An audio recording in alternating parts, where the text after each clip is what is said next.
Dans cette vidéo, nous allons démarrer la modélisation de notre bâtiment. Un bâtiment de type RE+5. Nous allons ici créer des lignes de construction, créer les étages et importer les fonds de plan. Pour créer les lignes de construction, vous venez ici à l'extrême droite, définition des axes. Vous cliquez dessus et vous verrez apparaître ligne de construction. Vous pouvez aussi venir dans structure, définition des axes.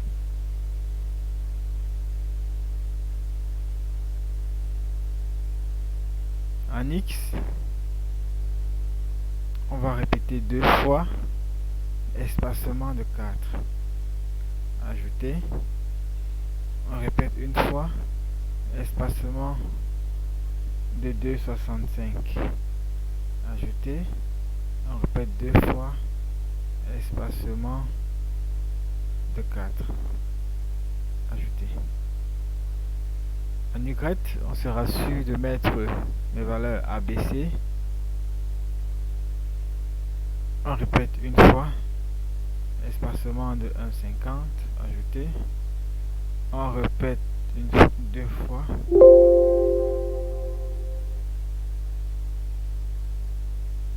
On répète 2 fois, espacement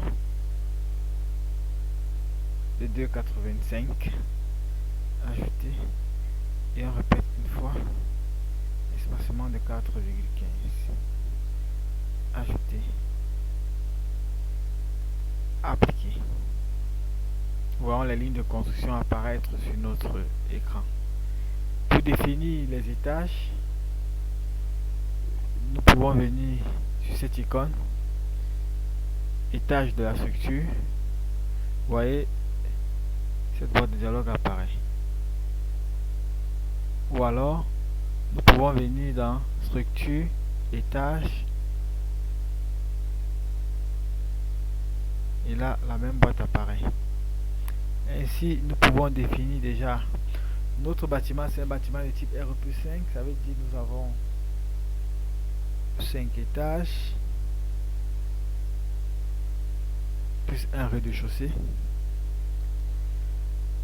Et nous avons les fondations. Nos fondations sont ancrées à 1,60 dans le sol.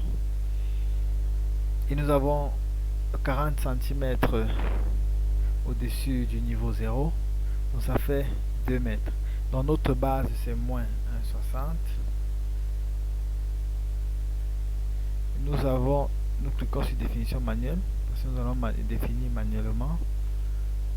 Nous allons définir déjà le rez-de-chaussée. Nous avons dit le rez-de-chaussée est à 2 mètres de la fondation.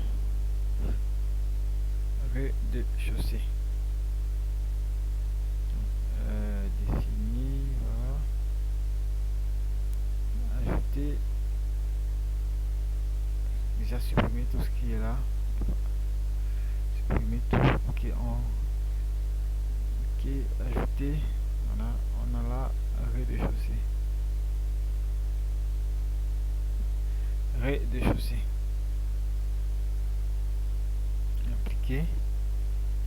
Ensuite, l'étage 1 est à 3 mètres du rez-de-chaussée, à hauteur du plancher. 3 mètres, nous allons mettre 3 mètres à hauteur du plancher.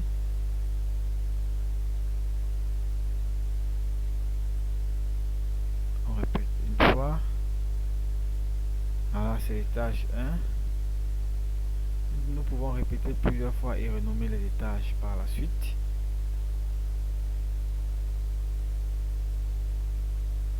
Étage 2, disons, étage 2 est à 3 mètres de l'étage 2.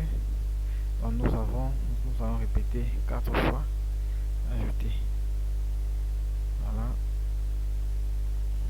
Étage 2. Ok. Étage 3.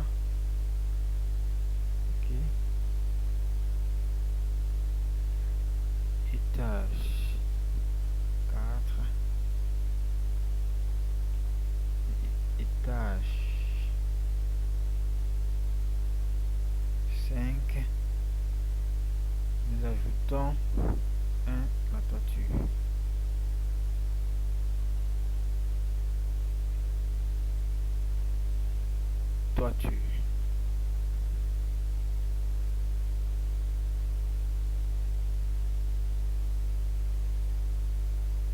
Appliquer, fermer. Quand nous venons sur vue, nous pouvons voir en 3D la ligne de construction avec les étages définis.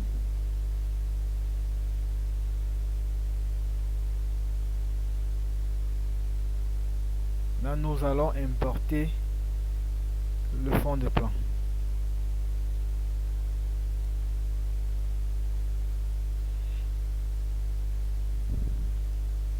Pour importer le fond de plan, nous venons dans Fichier, Importer fond de plan. Nous allons choisir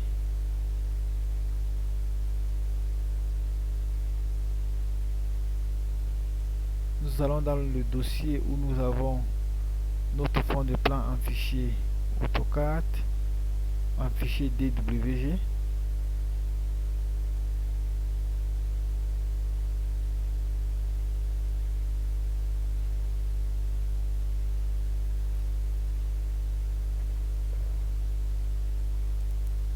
Ok, exemple R5, ouvrir.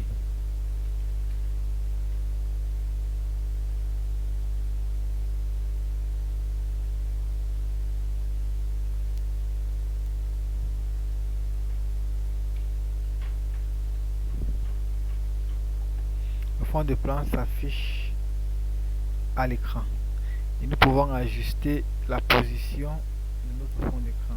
Choisir l'origine en fonction de l'origine de notre repère. Si nous voulons faire correspondre l'origine de notre fond de plan avec l'origine de notre repère, nous pouvons cliquer, nous pouvons faire la translation.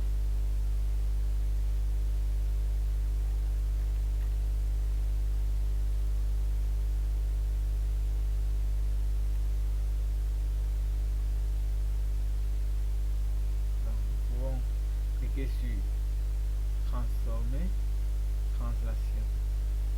Nous cliquons sur déplacer. Là nous pouvons choisir. On va reprendre la définition du fond de plan. Nous n'avons pas validé. On reprend la définition du fond de plan. Ça n'a pas été validé. Cliquons sur fond de plan. Ok. Ouvrir. Ok, on clique sur OK. Il faut toujours cliquer sur OK pour valider. Ensuite, nous allons donc sur édition, transformer, translation, déplacer. Et nous allons déplacer l'origine de notre fond de plan. Nous allons chercher à sélectionner l'origine.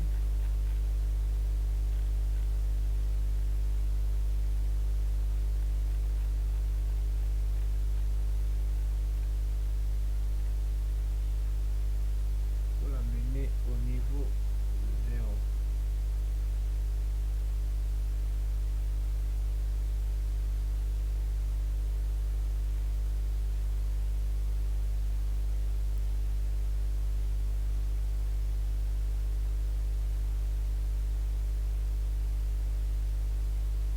Ok. Ah. Non, on va faire l'effort. Voilà. Nous voyons donc les axes de notre fond de plan correspondent effectivement aux axes de notre structure. Ça permet de se rassurer et ça facilite également la définition de la structure. Nous voyons déjà à peu près où les poteaux vont passer, où l'escalier sera positionné, et le fond de plan peut être désactivé.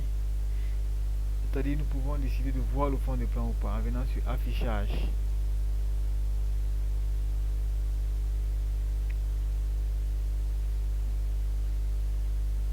Attribut fond. Nous pouvons cliquer sur désactiver pour que le fond de plan ne soit plus visible. Ou alors nous pouvons cliquer là, attribut, pour le rendre visible.